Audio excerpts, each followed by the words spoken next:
আসসালামু আলাইকুম।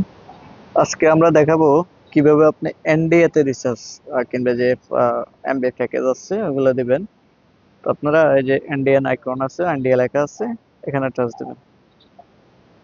দেওয়ার পর আপনার যে সিম হোক কাস্টমারকে জিজ্ঞেস করবেন, তারপরে এখান থেকে আপনি নিয়ে নেবেন। তো আমি এয়ারটেলে একটা প্যাকেজ সেল দেব। এয়ারটেলে এই করব। এখানে শুধুমাত্র আপনি নাম্বারটা দেবেন।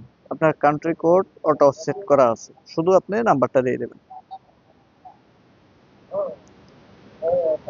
তো আমি সব ঠিক আছে। আমি এখান থেকে এই যে আহ, এখান থেকে আমি ইন্টারনেট প্যাকেজ সিলেক্ট করতে হবে। এখানে ইন্টারনেট প্যাকেজ সিলেক্ট করার পরে আমার যে প্যাকেজ ভালো লাগে আমি ওই প্যাকেজ দিয়ে দেবো। একটা কথা মনে রাখবেন, আমাদের এটা কিন্তু অনেক সহজ অ্যাপ্লিকেশন। এই যে 199 এটা হচ্ছে যে ইন্ডিয়ান রুপি, আর এখানে হচ্ছে যে বাংলা টাকা।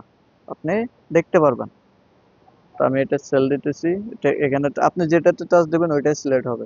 দিয়ে পরবর্তীতে দিতে হবে। আবার পরবর্তীতে দিতে হবে। দেওয়ার পরে নিশ্চিত করুন, এখানে টাচ দেবেন। দিয়ে আপনি আপনার অ্যাপ্লিকেশনের পিন দিয়ে দিবেন। ব্যাস।